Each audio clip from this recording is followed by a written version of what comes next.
이에 그들이 맹인이었던 사람을 두 번째 불러 이르되 너는 하나님께 영광을 돌리라. 우리는 이 사람이 죄인인 줄 아노라.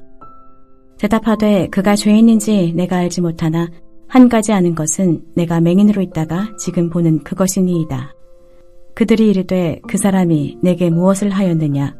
어떻게 내 눈을 뜨게 하였느냐? 대답하되 내가 이미 일렀어도 듣지 아니하고 어찌하여 다시 듣고자 하나이까? 당신들도 그의 제자가 되려 하나이까? 그들이 욕하여 이르되 너는 그의 제자이나 우리는 모세의 제자라. 하나님이 모세에게는 말씀하신 줄을 우리가 알거니와 이 사람은 어디서 왔는지 알지 못하노라. 그 사람이 대답하여 이르되 이상하다. 이 사람이 내 눈을 뜨게 하였으되 당신들은 그가 어디서 왔는지 알지 못하는도다. 하나님이 죄인의 말을 듣지 아니하시고 경건하여 그의 뜻대로 행하는 자의 말은 들으시는 줄을 우리가 아나이다. 창세 이후로 맹인으로 난 자의 눈을 뜨게 하였다 함을 듣지 못하였으니 이 사람이 하나님께로부터 오지 아니하였으면 아무 일도 할 수 없으리이다. 그들이 대답하여 이르되 내가 온전히 죄 가운데서 나서 우리를 가르치느냐 하고 이에 쫓아내어 보내니라. 예수께서 그들이 그 사람을 쫓아냈다 하는 말을 들으셨더니 그를 만나사 이르시되 내가 인자를 믿느냐? 대답하여 이르되 주여 그가 누구시오니이까? 내가 믿고자 하나이다. 예수께서 이르시되 내가 그를 보았거니와 지금 너와 말하는 자가 그이니라. 이르되 주여 내가 믿나이다 하고 절하는지라. 예수께서 이르시되 내가 심판하러 이 세상에 왔으니 보지 못하는 자들은 보게 하고 보는 자들은 맹인이 되게 하려 함이라 하시니 바리새인 중에 예수와 함께 있던 자들이 이 말씀을 듣고 이르되 우리도 맹인인가? 예수께서 이르시되 너희가 맹인이 되었더라면 죄가 없으려니와 본다고 하니 너희 죄가 그대로 있느니라. 스탈린이 소련을 다스리고 있을 때에 농학자인 트로핌 리센코라는 사람이 당시의 유전학을 부정하면서 환경에 의해 획득된 형질이 유전된다는 비과학적인 주장을 펼쳤습니다. 문제는 여기에 대해 스탈린이 이것이야말로 공산주의 이념에 부합한다고 하며 전폭적으로 그를 지지했습니다. 그때 소련의 뛰어난 유전학자들은 이것이 거짓이라는 것을 알고 있었습니다. 하지만 반대 의견을 내면 수용소로 보내지거나 처형이 되었기에 당시의 수많은 과학자들은 살아남기 위해 유전학이 말하는 사실은 부정하고 리센코의 말에 대하여 지지하며 찬양을 했습니다. 여러분도 살면서 혹 주변의 무언의 압박 때문에 사실을 그대로 말하지 못하거나 혹은 침묵함으로 따라갔던 적은 없습니까? 오늘 본문을 보면 예수님 때문에 진리를 부정할 것을 강요받을 때 우리는 어떻게 해야 하는지를 다시 한번 생각하게 만듭니다. 9장 1절에서 12절까지 보듯 예수님은 실로암 못 근처에서 순례자들에게 구걸을 하고 있던 날 때부터 맹인된 거지를 치유하여 주셔서 그의 눈을 뜨게 하였습니다. 눈을 뜬 맹인이 정말로 구걸하던 그 거지가 맞는지 주변 사람들이 그와 대화를 하고는 그를 바리새인들에게 데리고 갔습니다.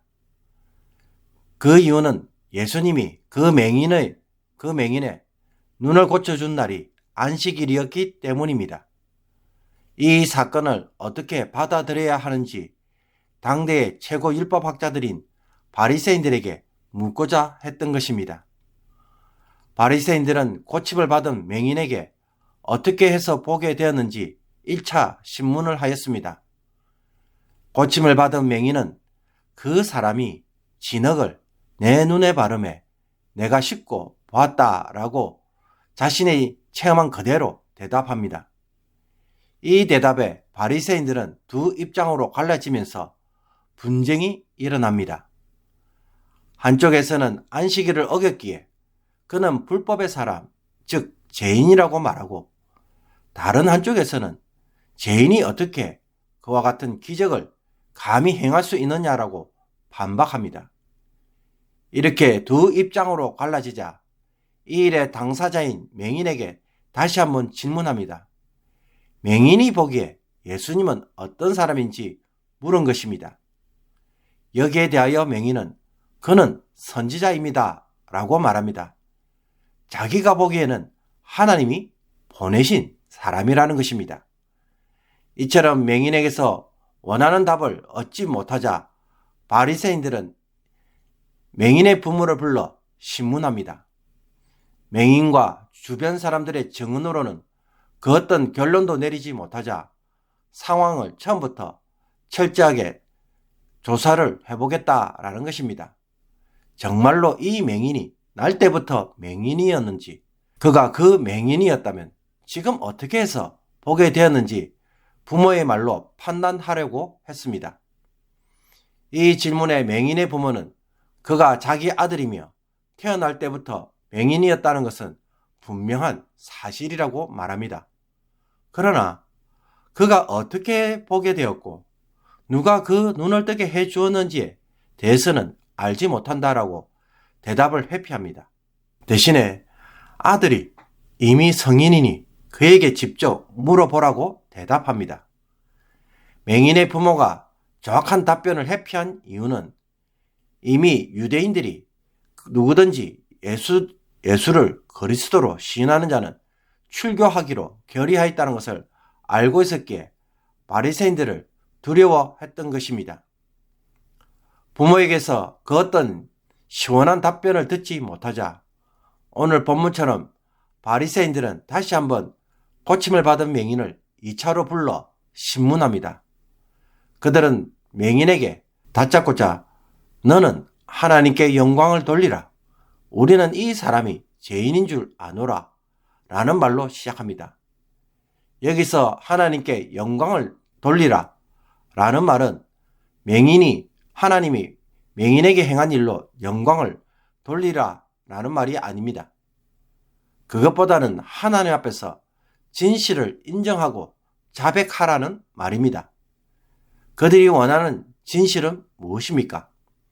예수님이 죄인이다 라는 것입니다. 자신들에게 감추고 있는 진실을 고백한다면 예수님이 죄인이라는 사실이 드러날 것이라고 이미 단정하고 있었던 것입니다.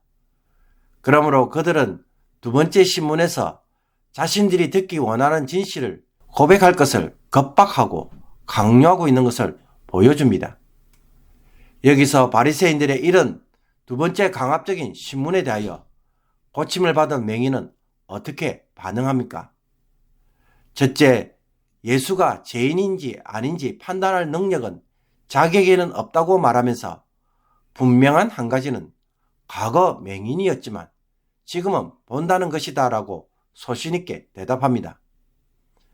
그의 이런 모습은 살기 위해 바리새인들의 압박에 따라 진실을 왜곡하기보다는 예수님을 통해 체험한 그대로를 진실하게 증언하는 정인의 모습을 보여줍니다.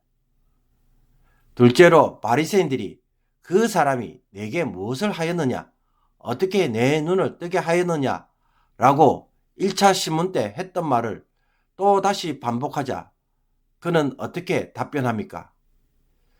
그 고침을 받은 맹인은 이미 말했는데 왜 자꾸 묻느냐 라고 도리어 질문하면서 혹시 그의 제자가 되려는 것인지를 재치 있게 맞받아칩니다. 그는 바리새인들의 반복되는 압박에 휩쓸려 우왕좌왕하지 않습니다. 도리어 그 질문을 통해 예수의 제자가 되고 싶느냐 라는 질문으로 뒤집어서 그들의 공격을 무기력하게 만들어버립니다. 셋째로 맹인의 말에 분노한 바리새인들이 그에게 욕을 퍼부으면서 자신들은 모세의 제자이며 모세는 하나님부터 온 사람인 줄을 알지만 예수는 누구로부터 왔는지 알 수 없기에 그를 인정할 수 없다고 말합니다. 이 말에 맹인은 어떻게 대답합니까? 예수가 자신의 눈을 뜨게 하였는데도 어떻게 그가 어디에서 왔는지 모른다고 말하는 것은 참으로 이상하다라고 말합니다. 하나님은 죄인의 말을 듣지 않으시고 경건하여 그의 뜻대로 행하는 자의 말은 들으시기에 예수가 하나님으로부터 오지 않았다면 그와 같은 일은 할 수 없다는 것입니다. 그리고 창세 이후에 날 때부터 맹인으로 난 자의 눈을 뜨게 하였다는 것은 자신은 들어본 적이 없다고 고백합니다.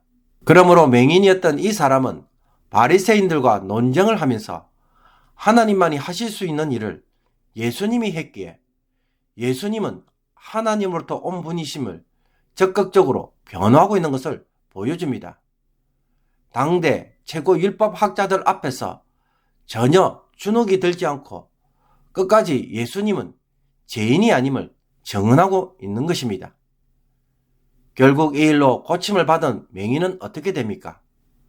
그들이 대답하여 이르되 내가 온전히 죄 가운데서 나서 우리를 가르치느냐 하고 이에 쫓아내어 보내니라. 부모들은 출교를 당할까봐 두려워서 예수가 한 일에 대하여 침묵하고 회피하였음에도 불구하고 이 고침을 받은 맹인은 출교를 기꺼이 당하면서도 자신의 고백을 포기하지 않았습니다. 나중에 그가 쫓겨났다는 것을 아신 예수님이 그를 만나 내가 인자를 믿느냐라고 질문하였습니다. 인자, 즉 하나님이 계시한 분에게 너 자신을 의탁하고 의지하겠느냐라고 물으신 것입니다. 이 말에 그 맹인은 주여 그가 누구시오니까 내가 믿고자 하나이다 라고 응답하였고 예수님은 그가 바로 자신임을 밝히 드러내십니다. 이에 그 맹인은 주여 내가 믿나이다 하면서 엎드려 절합니다. 예수님의 진정한 제자로서 정인이 되는 모습을 보여줍니다.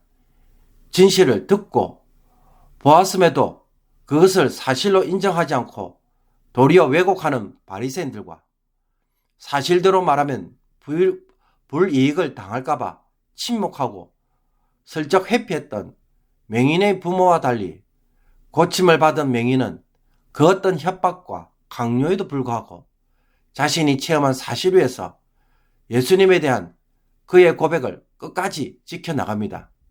이 사람을 우리는 뭐라고 부를까요? 증인이라고 말합니다. 자신이 체험한 그것을 진실하게 고백하고 드러내는 사람. 그렇다면 우리의 삶을 돌아볼 때 과연 나는 예수님의 진실한 증인이라고 감히 확신할 수 있습니까? 혹 바리새인들처럼 빛 가운데서 살아간다고 하면서 정작 맹인처럼 살아가는 모순을 반복하고 있는 것은 아닌지 자신을 살펴보기를 원합니다. 세상의 불신앙의 압박에 대하여 맹인이 보여준 그 담대함과 지혜로운 대처, 진실함을 오늘 성령 하나님께 구하는 하루가 되어서 승리로 하루를 마무리하시기를 주님의 이름으로 축복합니다. 기도 드리겠습니다. 항상 우리에게 진실하신 하나님, 하나님의 진실하신처럼 저희들도 변함없이 하나님에게 진실하게 살아가는 자가 되게 하여 주옵소서. 눈으로 보고 듣고 체험한 신앙에 대하여 증인으로 살아가게 하옵소서. 세상의 이익과 압력 앞에 어이없이 무너져서 진실을 왜곡하고 침묵하며 피해 다니는 어리석은 세상의 자녀가 되지 않게 하옵소서. 날 때부터 맹인이었던 자가 고침을 받은 이 하나님의 역사를 주님이 행하시는 것을 저희들이 보았습니다. 이 역사를 오늘날에도 여전히 행하실 것이기에 세상의 권세에 주눅들지 않게 하시며 주님의 권세와 능력을 믿고 세상에서 담대하게 지혜롭게 살아가는 성도들이 되게 하여 주옵소서.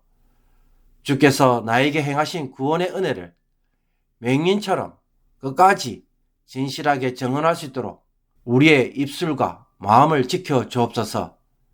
예수 그리스도의 이름으로 기도하옵나이다. 아멘.